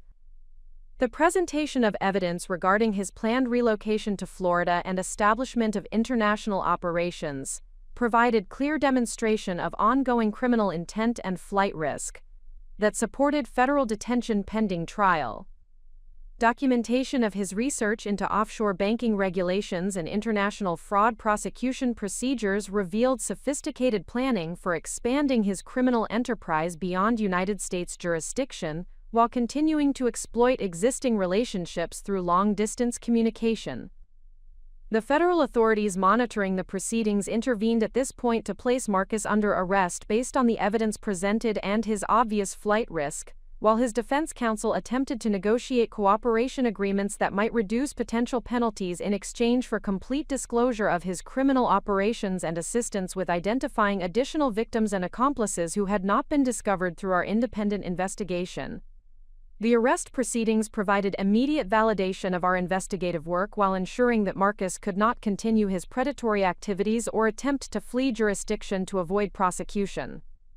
The federal charges included interstate fraud, identity theft, money laundering, and operation of a criminal enterprise that carried substantial mandatory minimum sentences and provided strong incentives for cooperation with ongoing law enforcement investigations.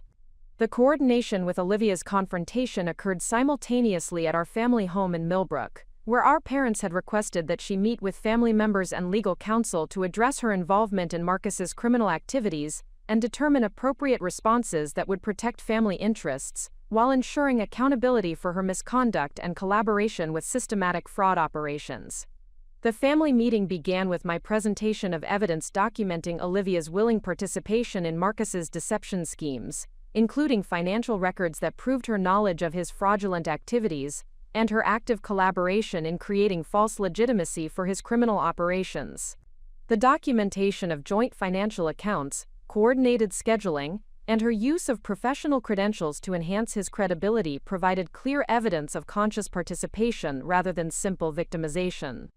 Olivia's initial response involved emotional appeals for family forgiveness and claims that she had been manipulated into participation without full understanding of the criminal nature of Marcus's activities. Her explanation suggested that romantic involvement had compromised her judgment and that she had not intended to facilitate harm to other victims or participate in systematic criminal enterprise, despite evidence of her conscious collaboration and financial benefit from fraudulent operations. The presentation of evidence regarding her manipulation of nursing schedules to facilitate Marcus's criminal activities and her use of professional references to enhance his credibility with potential victims demonstrated clear violations of healthcare ethical standards that required reporting to state regulatory authorities, regardless of family relationships or criminal prosecution outcomes. Her professional obligations as a healthcare provider included maintaining integrity in all personal relationships that might affect patient care or public trust in medical professionals. Our parents' response to the evidence reflected their recognition that Olivia's behavior had violated fundamental family values and legal standards that required appropriate consequences despite their natural desire to protect their daughter from prosecution and professional discipline. Their support for accountability measures while maintaining emotional connection demonstrated the strength of family values that prioritized integrity and justice over misplaced loyalty or protection from consequences. The legal counsel present during the family meeting provided guidance about Olivia's criminal liability and professional obligations while outlining potential cooperation opportunities that might reduce penalties in exchange for complete disclosure and assistance with ongoing investigations. The complexity of her dual role as both accomplice and victim required careful navigation to ensure that appropriate consequences would be implemented while recognizing any legitimate claims for consideration based on manipulation she may have experienced. The evidence of financial losses that Olivia's collaboration had facilitated for other coalition members created additional civil liability that would require restitution regardless of criminal prosecution outcomes. Her nursing salary and professional credentials represented assets that could be utilized for victim compensation, while ensuring that her collaboration with criminal activities would result in meaningful financial consequences that reflected the scope of damage she had helped facilitate. The simultaneous confrontations with Marcus and Olivia provided comprehensive closure to the investigation phase of our coalition's response, while establishing clear foundations for criminal prosecution and civil litigation that would ensure appropriate accountability and victim compensation. The coordination between federal law enforcement and family proceedings demonstrated the effectiveness of our strategic planning and evidence compilation in achieving maximum impact through systematic presentation of documented facts. The immediate results of the confrontations included Marcus's federal detention pending trial, Olivia's agreement to cooperate with ongoing investigations, and the initiation of asset forfeiture proceedings that would secure victim restitution while preventing further criminal activities. The comprehensive nature of evidence presentation had eliminated opportunities for denial or minimization, while creating strong incentives for cooperation that would benefit ongoing law enforcement efforts and victim recovery initiatives. The strength and professionalism demonstrated by coalition members throughout the confrontation process reflected our transformation from individual victims to coordinated advocates capable of achieving meaningful accountability through systematic collaboration and strategic planning. The successful execution of our confrontation strategy provided validation of our investigative work, while ensuring that sophisticated criminal behavior would face appropriate consequences through proper legal channels. The confrontation outcomes established clear precedents for addressing similar cases involving sophisticated predatory operations that target professional women through romantic manipulation and financial fraud. Our collaborative approach and comprehensive evidence compilation demonstrated that individual victims could achieve significant results through coordinated response that leveraged professional expertise and legal resources to counter systematic criminal behavior effectively. The aftermath of Marcus's arrest provided our coalition with access to evidence that federal authorities had seized during their execution of search warrants on his apartment and financial records. The scope of his criminal operations proved far more extensive than even our comprehensive investigation had revealed, encompassing sophisticated fraud schemes that had victimized dozens of women across multiple states while generating hundreds of thousands of dollars in illegal profits through systematic romantic manipulation and financial exploitation.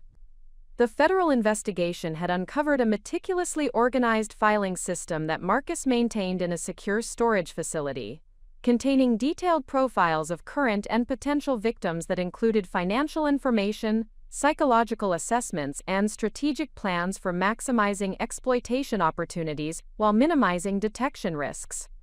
The clinical precision with which he documented his predatory operations revealed a level of systematic calculation that transformed our understanding of his behavior, from impulsive misconduct to professionally organized criminal enterprise. Each victim profile contained comprehensive intelligence that Marcus had gathered through social media analysis, public records research, and information obtained during the relationship development process. Professional backgrounds, family relationships, financial resources, and psychological vulnerabilities were documented with the thoroughness of a business intelligence operation designed to optimize exploitation strategies and maximize financial returns from each targeted individual. The discovery that Marcus had categorized potential victims based on their estimated financial worth and perceived susceptibility to manipulation provided disturbing insight into the predatory methodology that had enabled him to maintain simultaneous relationships while avoiding detection for extended periods. His system included detailed scheduling matrices that coordinated multiple relationships across different geographic regions, while maintaining careful documentation of storylines and fabricated personal history shared with each woman to prevent contradictions that might raise suspicions.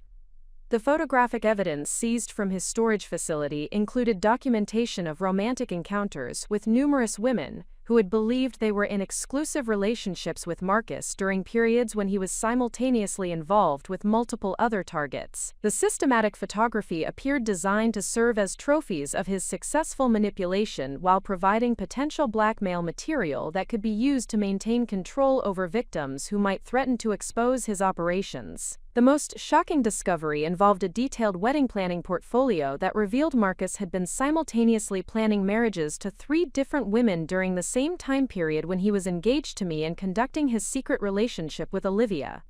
The elaborate coordination required to maintain separate wedding preparations while preventing any of the intended brides from discovering the others demonstrated a level of organizational sophistication that suggested extensive experience with such complex deception operations.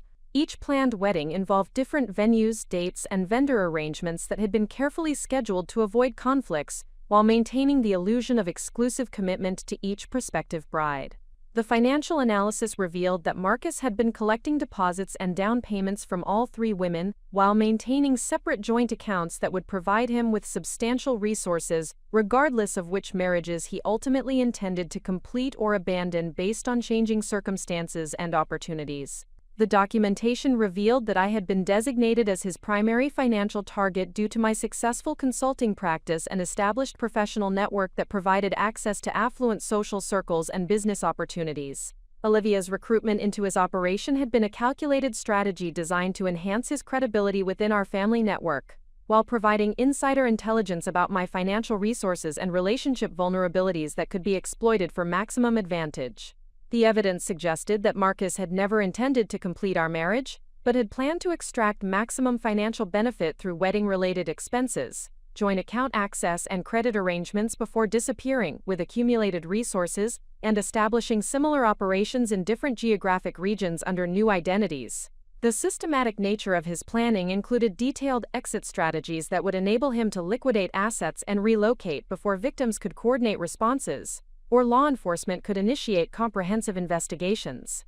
The federal prosecutors assigned to the case expressed professional amazement at the scope and sophistication of Marcus's criminal enterprise, while confirming that our coalition's investigative work had provided crucial evidence that would not have been discovered through standard law enforcement procedures. The comprehensive documentation that we had compiled independently had enabled authorities to obtain search warrants and seizure orders that revealed the complete structure of his operations and provided evidence necessary for prosecuting the full scope of his criminal activities. The coordination with other victims identified through federal investigation expanded our coalition to include representatives from 12 different states and revealed patterns of victimization that had been occurring for more than 8 years across multiple geographic regions.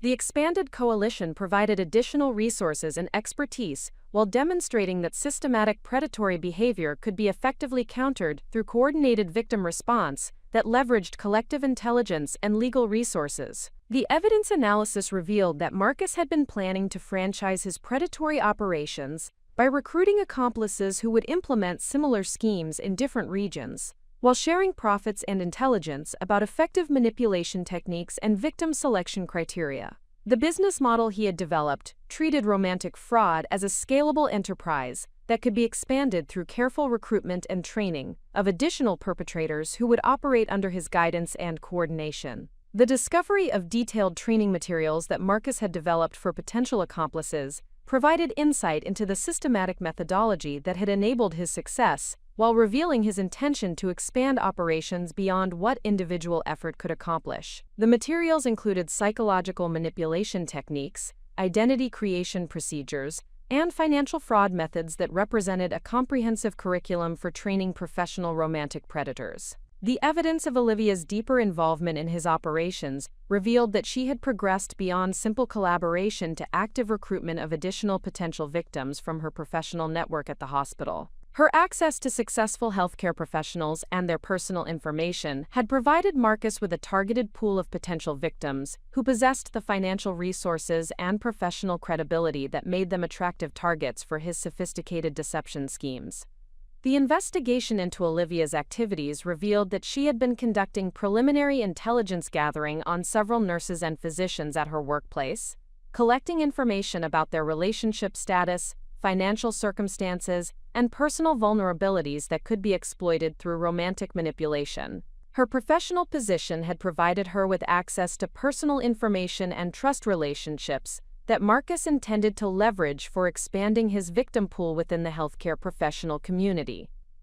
The evidence of systematic planning for future victimization provided clear justification for enhanced criminal charges against both Marcus and Olivia, while demonstrating the necessity of comprehensive law enforcement intervention to prevent the expansion of their criminal enterprise. The federal prosecutors confirmed that the evidence would support charges of conspiracy to commit fraud, operation of a criminal enterprise, and interstate trafficking in fraudulent schemes that carried substantial mandatory minimum sentences. The asset forfeiture proceedings initiated based on the federal investigation revealed that Marcus had accumulated significant wealth through his criminal activities, while maintaining elaborate financial structures designed to conceal the source of his income and complicate recovery efforts by law enforcement and victim restitution programs. The forensic accounting analysis required specialized expertise to trace and recover assets that had been concealed through offshore accounts, shell corporations, and fraudulent business entities.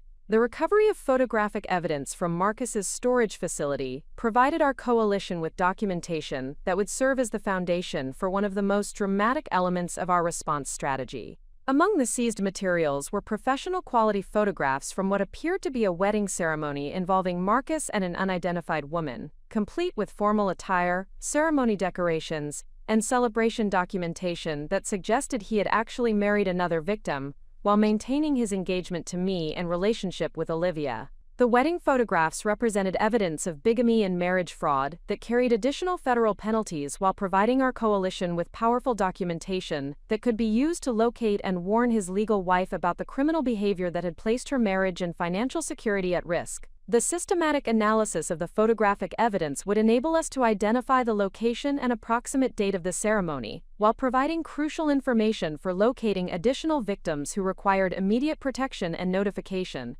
The coordination with federal authorities regarding the wedding photographs required careful legal consideration to ensure that any contact with Marcus's wife would be conducted in ways that supported ongoing criminal investigations while providing her with information necessary to protect her interests and safety. The complexity of marriage fraud prosecutions necessitated precise handling of evidence and witness coordination to ensure that all legal requirements would be satisfied for successful prosecution.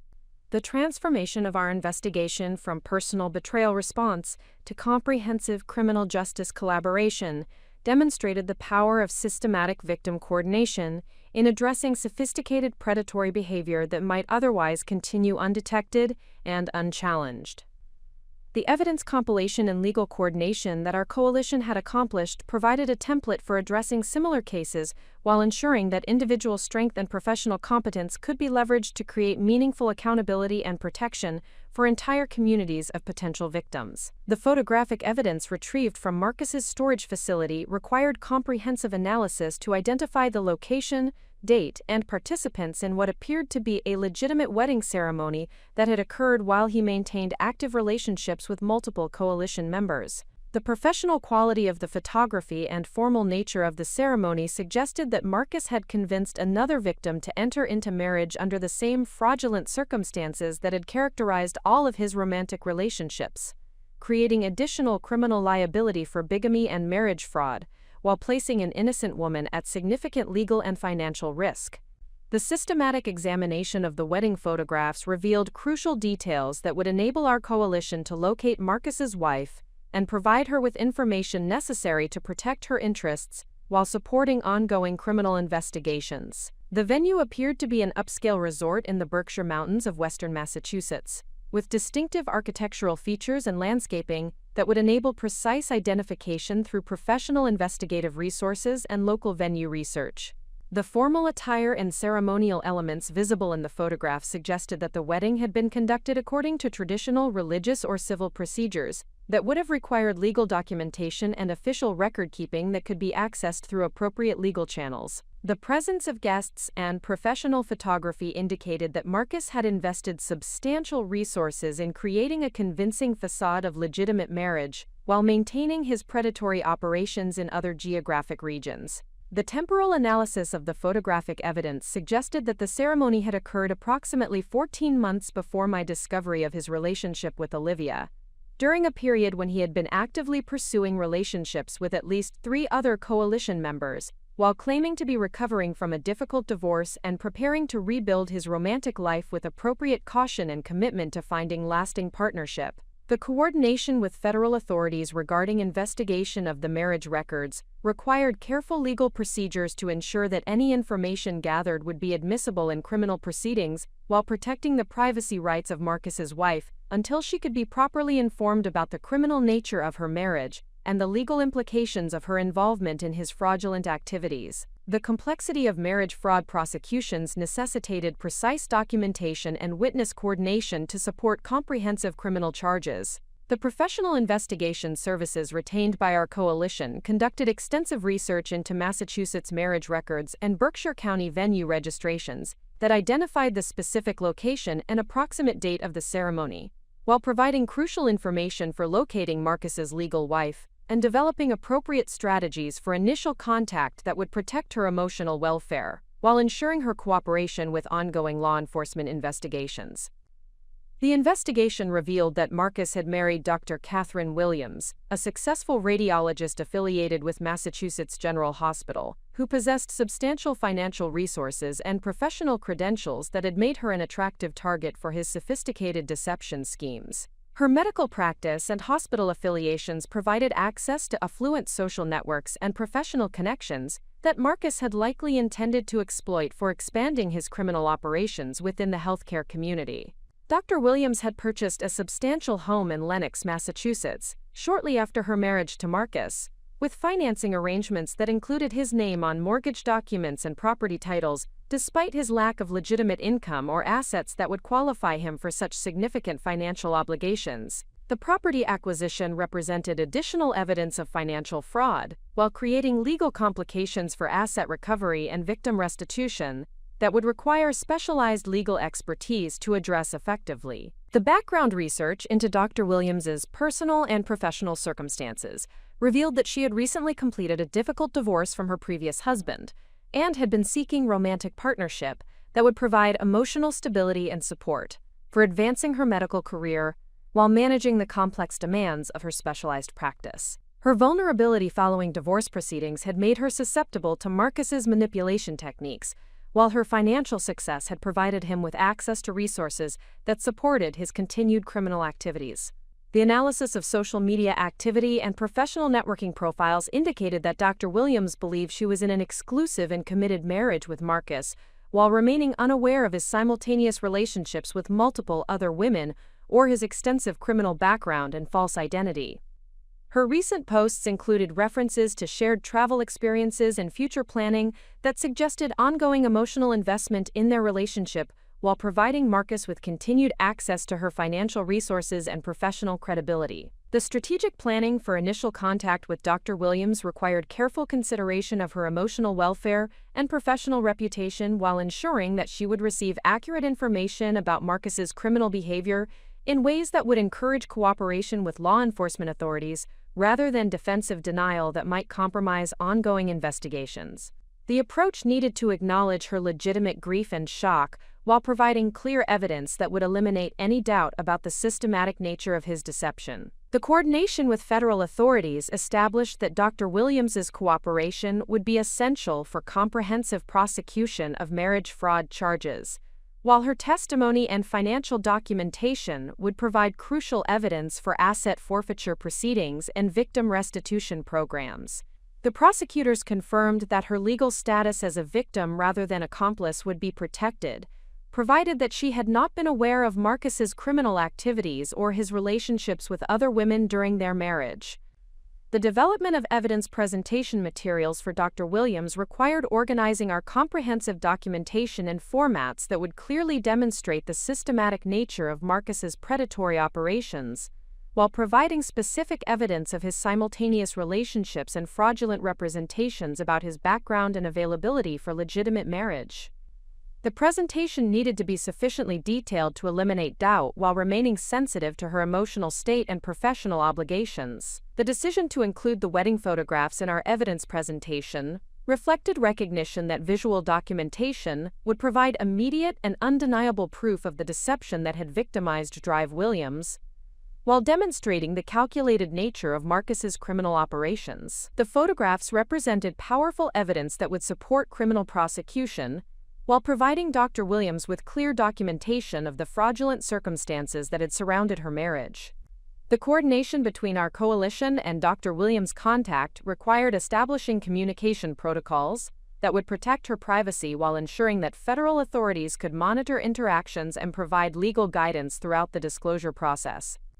The complexity of marriage fraud cases necessitated careful handling of victim communications to ensure that all legal requirements would be satisfied for successful prosecution, while maintaining victim cooperation and emotional stability.